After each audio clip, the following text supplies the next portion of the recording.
Lucie is back and Celine Dion has been spotted in Paris.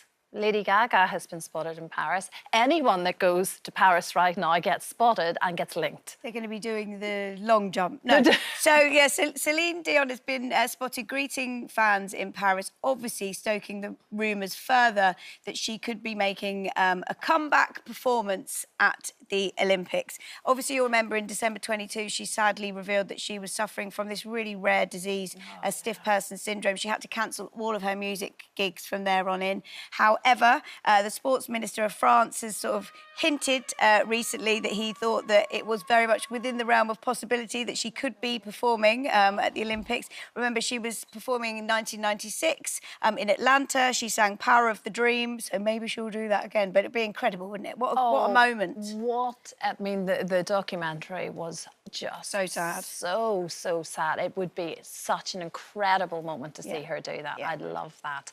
Now, Netflix have released this new documentary and it's all about the exploitation of boy bands. You think they're living their best lives all of the time, and it wasn't always that way. No, it wasn't. This is a juicy documentary, let me tell you. So this is called Dirty Pop, the boy band scam, and it is about the rise and fall of American talent manager Lou Pearlman, who created and allegedly exploited some of the biggest bands in the 1990s. Then he was later found out to be a con artist, having defrauded all of these bands for millions and millions of pounds.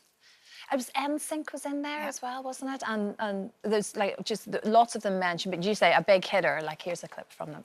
Wow. It looks so sinister, doesn't it? Very. I mean, when you look at him there. So he kind of changed the face of music culture forever. So he was responsible for the NSYNC, the Backstreet Boys, but then behind the scenes, he was found to be a con artist. He was operating this Ponzi scheme. So he basically used the names of the bands to get investors to fund this scheme. He was jailed for 25 years in the end, and he had this Ponzi scheme. He was operating this scheme of 153 million. Claire, we should have had Claire on the case there. Yeah, she would have sorted him out straight away. She would have. Exactly, but as I say, everyone thinks they're living this incredible life and there's lots of money and fancy cars, and it wasn't the case. I mean, they were being paid, I think Backstreet Boys were being paid, no, NSYNC were being paid $35 a day, and then Lance Bass sort of confronted him at dinner, and then suddenly they were given $10,000 each. So, yeah, it's a really good and interesting watch. I love that kind of thing. Another big ITV documentary, Prince Harry is going to be starring in it as well, I believe. Yeah. So this is Tabloids on Trial. It's on ITV tomorrow night. Big stars, big interviews, some for the first time. Prince Harry, Charlotte Church, Paul Gascoigne, Hugh Grant. It's Harry's first major interview since his high-profile court case against the Mirror. And Hugh Grant speaks for the first time about a recent settlement he made with the Sun. He makes these allegations that he made during his legal action, allegations that the Sun newspaper have denied. But let's take a look. In the case of my flat burglary, yeah, it was quite spectacular in that the whole door had been taken off its hinges and nothing was stolen.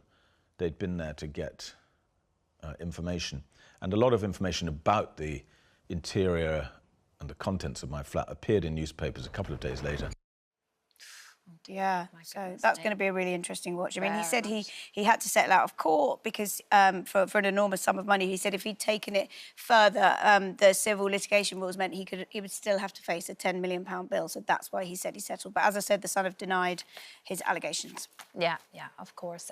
Slightly lighter news now. Bridgerton, they have revealed a new storyline. Oh, yes, they're hinting. I mean, season 4, we're talking about it already. So Bridgerton fans have been speculating about the sexuality of Benedict Bridgerton because Netflix have confirmed that he is going to be the lead character. So the main focus for season 4, he's the second eldest brother of the family, Bridgerton family. So it's going to be all about him. I love how they change it up each time, and it's one of them in the spotlight. So it's him this time. Interesting. Will he settle down eventually? That's the question. Well, if you remember at the end of season 3, he'd had a saucy threesome. He did. So he was with Lady Tilly. He was in a relationship with her. She introduced her friend Paul. Then she said she wanted to get back in a relationship with him, and he said, "No, I've discovered new parts of myself."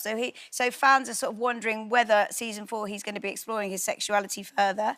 But I can reveal that he is sort of reluctant to settle down in season 4, but then at his mother's masked ball, he sees a lady in silver. So it could be a lady who steals his heart in the end. Who knows, Lucie? Who knows?